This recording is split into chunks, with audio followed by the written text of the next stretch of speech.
नमस्कार, मैं हूं श्रुति शर्मा और आप मेरे साथ देख रहे हैं न्यूज 360। आज इकोनॉमी के लिए अच्छी खबर आई है। मैन्युफैक्चरिंग के दम पर जीडीपी ग्रोथ ने फुल स्पीड पकड़ ली है। 2015-2016 में भारत की जीडीपी ग्रोथ 7.2% से बढ़कर 7.6% हो गई है।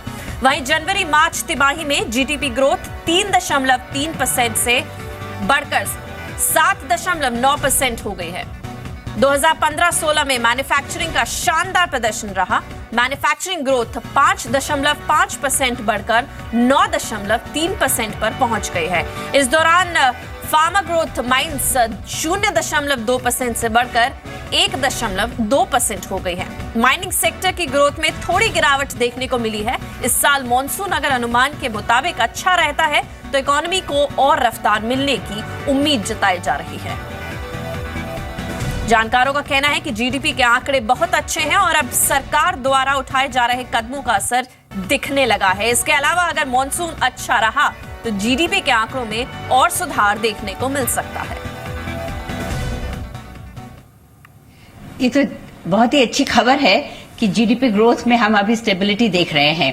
क्यों 7.6% का ही एक्सपेक्टेशन था और वहां तक जो फाइनल फिगर आया है जीडीपी ग्रोथ पूरे साल का 7.6 है और जो 7.9% Q4 का ग्रोथ है वो तो थोड़ा एक्सपेक्टेशन से ज्यादा ही था, पर अच्छी बात है। ये जस्ट दिखाता है कि अभी जो स्टेप्स ले रहे थे, ये लास्ट 2 इयर्स से जो गवर्नमेंट स्टेप्स ले रही थी उसका कहीं ना कहीं वो कहीं कंसोलिडेट हुए हैं ये स्टेप्स और अभी उनका जो इम्पैक्ट है वो दिखना शुरू हो गया है।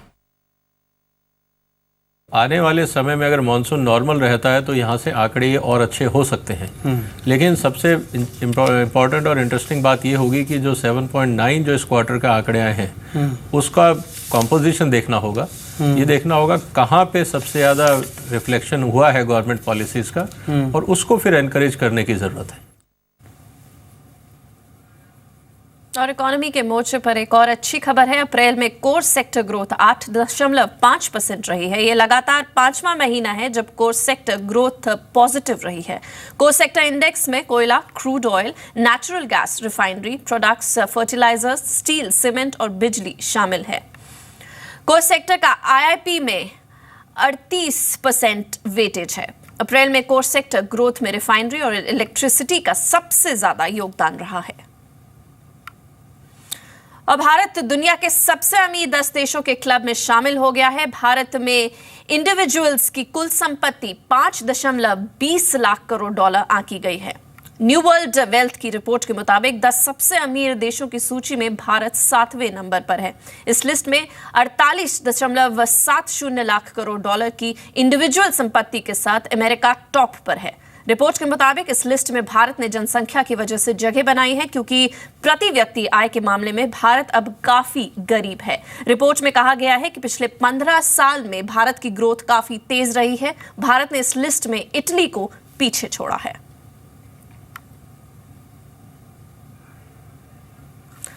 और एनजीटी ने 11 शहरों में डीजल गाड़ियों के रजिस्ट्रेशन पर बैन लगाने का फैसला फिलहाल टाल दिया है। कल एनजीटी ने कहा था कि वो डीजल वाहनों पर 11 और शहरों में बैन लगाने पर विचार कर सकता है। एनजीटी ने कहा है कि राज्य सरकारें ये बताएं कि राज्य का सबसे प्रदूषित शहर कौन सा है, उस शहर में कितने वाहन हैं, शहर की कुल जनसंख्या कितनी है और ये आंकड़े इस महीने तक के होने चाहिए, पुराने नहीं। अगर कोई भी राज्य ये आंकड़े नहीं बता पाया तो एनजीटी राज्य के चीफ सेक्रेटरीज के खिलाफ वारंट जारी कर देगा। आज सुनवाई के दौरान एनजीटी ने सभी 11 शहरों के प्रदूषण का ब्यौरा मांगा है। आपको बता दें कि एनजीटी पहले ही दिल्ली एनसीआर में 2000 सीसी से ज्यादा की डीजल कारों के रजिस्ट्रेशन पर बैन लगा चुका है और साथ ही केरल में भी एनजीटी ने बैन लगाने की घोषणा की थी, लेकिन केरल हाईकोर्ट ने एनजीटी के आदेश पर रोक लगा दी थी। अब एनजीटी लखनऊ, पटना, पुणे, बैंगलोर, चेन्नई, कोलकाता, मुंबई, कानपुर, जालंधर, वाराणसी और अमृतसर में भी बैन लगाने पर विचार कर रहा है। इस मामले की अगली सुनवाई अब 12 जुलाई को होगी। कि 8% जो एफडीआई इक्विटी फ्लो है वो देश में मेक इन इंडिया प्रोग्राम के बाद ऑटोमोटिव सेक्टर में आया है। यूएस डॉलर्स करीबन 5100 करीबन इंडिया में आया है। इस सारी इंडस्ट्री के तहत एम्प्लॉयमेंट जनरेशन जो है वो बहुत ज्यादा है। 47% मैन्युफैक्चरिंग जीडीपी ऑटोमोटिव से आती है। तो कोई भी जो अगर डिसीजन होती है, गवर्नमेंट की पॉलिसीज हैं, उसको मद्देनजर रखते हुए और ये देखते हुए कि इन्वेस्टमेंट, एम्प्लॉयमेंट, अपॉर्चुनिटी, डेवलपमेंट, ये सब चीजों को मद्देनजर रखते साथ साथ एनवायरनमेंट को भी रखने की जरूरत है। नेशनल ग्रीन ट्राइब्यूनल यानी एनजीटी ने आध्यात्मिक गुरु श्री श्री रविशंकर की आर्ट ऑफ लिविंग संस्था के खिलाफ सख्त रुख अपनाते हुए कहा है कि उसे पर्यावरण नियमों का उल्लंघन करने के खिलाफ 1 हफ्ते के अंदर 4 करोड़ 75 लाख रुपए का जुर्माना भरना ही पड़ेगा। साथ ही एनजीटी ने आर्ट ऑफ लिविंग पर 5,000 रुपए का अतिरिक्त जुर्माना भी लगाया है। 11 से 13 मार्च के बीच आर्ट ऑफ लिविंग के स्थापना दिवस के मौके पर दिल्ली में यमुना किनारे विश्व संस्कृति महोत्सव आयोजित करने के बाद से ही एनजीटी और श्री श्री रविशंकर की आर्ट ऑफ लिविंग के बीच विवाद बढ़ गया था। इस आयोजन से यमुना को होने वाले नुकसान के चलते एनजीटी ने आर्ट ऑफ लिविंग पर 5 करोड़ रुपए का जुर्माना लगाया था। आर्ट ऑफ लिविंग ने कार्यक्रम शुरू होने वाले दिन यानी 11 मार्च को 25 लाख रुपए जमा कराने के बाद बाकी रकम जमा कराने के लिए कुछ और वक्त मांगा था। और सेबी ने म्यूचुअल फंड्स रिडेम्पशन से जुड़े नियमों में बदलाव किया है। रिडेम्पशन पर रोक 90 दिन में किसी 10 दिन तक की संभव होगी। रिडेम्पशन पर रोक के लिए एएमसी यानी एसेट मैनेजमेंट कंपनी को बोर्ड से मंजूरी लेनी होगी। इसके अलावा सेबी को भी रिडेम्पशन पर रोक की वजह तुरंत बतानी होगी। नए नियमों के मुताबिक म्यूचुअल फंड्स 2 लाख रुपए तक रकम की निकासी पर रोक नहीं लगाएंगे। अगर रकम 2 लाख रुपए से ज्यादा है तो 2 लाख रुपए तक तुरंत पेमेंट होगी। इसके अलावा न्यू फंड ऑफर यानी एनएफओ स्कीम में लिखना होगा कि रिडेम्पशन पर रोक संभव है। नए नियम नई म्यूचुअल फंड स्कीम्स पर तुरंत लागू होंगे, जबकि मौजूदा स्कीम पर नियम 1 जुलाई से लागू होंगे। और सभी आने वाले दिनों में कई बड़े बदलावों की तैयारी कर रहे हैं। सेबी के बोर्ड मेंबर राजीव कुमार अग्रवाल के मुताबिक क्रेडिट रेटिंग एक्सचेंज एजेंसीज के नियमों को सख्त किया जाएगा। एमटेक ऑटो मामले के बाद सेबी रेटिंग एजेंसियों के लिए कड़े नियम पर विचार कर रहा है। इसके अलावा सेबी ऐसे शेयरों के भी एक्सचेंज पर ट्रेडिंग के नियम पर विचार कर रहा है जो इलिक्विड हैं, यानी जिनमें ट्रेडिंग नहीं होती। ऐसे शेयरों में निवेशकों के फंस जाने पर नुकसान होता है। और साथ ही सेबी एक्सचेंज ट्रेडेड फंड्स की तरह ही बॉन्ड्स के लिए एक्सचेंज ट्रेडेड रेपो लाने पर विचार कर रहा है। राजीव अग्रवाल के मुताबिक इक्विटी और कमोडिटी के प्रोडक्ट्स की एक दूसरे पर ट्रेडिंग भी शुरू की जाएगी। वहीं राजीव अग्रवाल ने बताया है कि सेबी महीने भर के अंदर हाई फ्रीक्वेंसी ट्रेडिंग पर नियम भी जारी कर देगा। और बॉम्बे स्टॉक एक्सचेंज यानी बीएससी आईपीओ के जरिए 30% तक हिस्सा बेच सकता है। बीएससी की मौजूदा वित्त वर्ष में आईपीओ लाने की योजना है। इसके लिए बीएससी जुलाई में सेबी के पास अर्जी दे सकता है।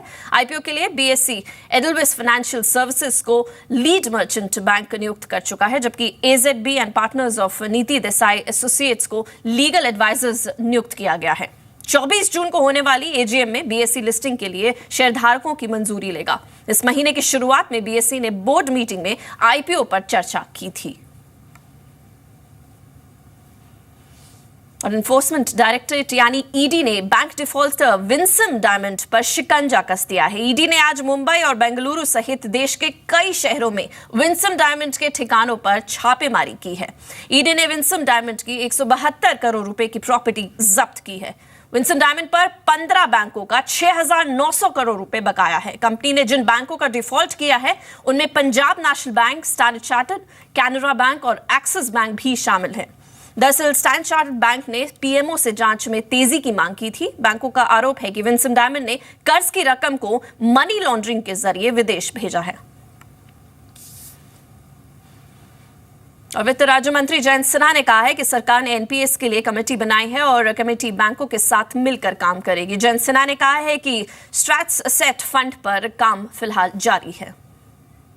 Working on that entire approach, which of course includes a committee as well to look at how those haircuts are done, what banks decide on with respect to sustainable levels of debt. Those sustainable levels of debt of course are going to be a commercial decision for the banks, but we want to make sure that the process is a high integrity process, and then of course we expect a variety of funds, distressed debt funds, special situations fund, and NIF to then participate in the equity investment in these stressed assets thereafter.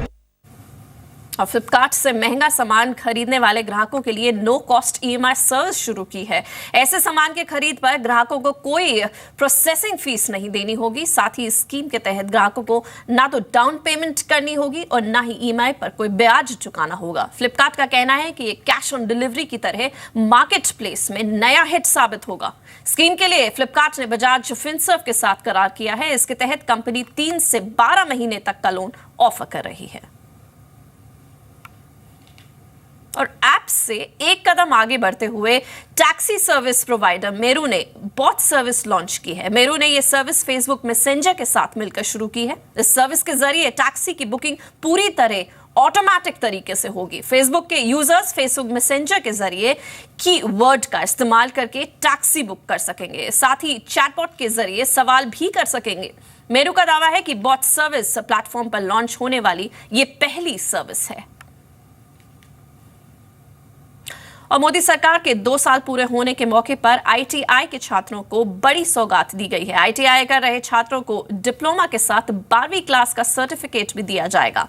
मानव संसाधन विकास मंत्रालय और कौशल विकास मंत्रालय के बीच इसे लेकर MOU sign हो चुका है। कौशल विकास मंत्री राजीव प्रताप रूडी ने पहली बार ITI पास करने वाले छात्रों के लिए भव्य दीक्षांत समारोह आयोजित करने का भी ऐलान किया।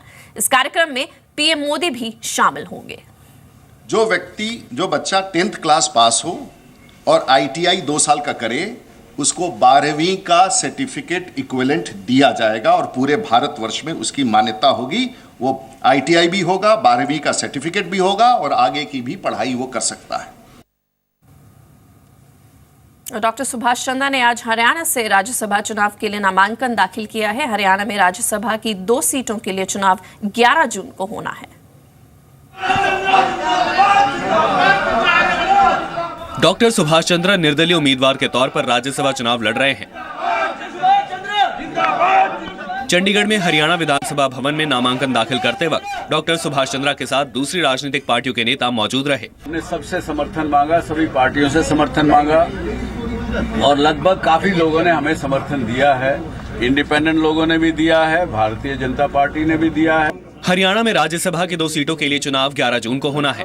बीजेपी समेत कई पार्टियों ने डॉक्टर सुभाष चंद्रा की उम्मीदवारी को समर्थन का भरोसा दिया है। 1 जून को नामांकन पत्रों की जांच होगी और 3 जून तक नाम वापस लिए जा सकेंगे। राज्यसभा के लिए 11 जून को चुनाव होना है। शाम 5 बजे के बाद वोटों की गिनती होगी। हरियाणा में रेल मंत्री सुरेश प्रभु और केंद्रीय ग्रामीण विकास मंत्री चौधरी बीरेंद्र सिंह का कार्यकाल खत्म होने के बाद 2 सीट खाली हो रही हैं। महाराष्ट्र के वर्धा में सेना के सबसे बड़े हथियार डिपो में आग लगने की वजह से सेना के 2 अधिकारियों समेत 17 जवानों की मौत हो गई है। 19 जवान अभी घायल हैं।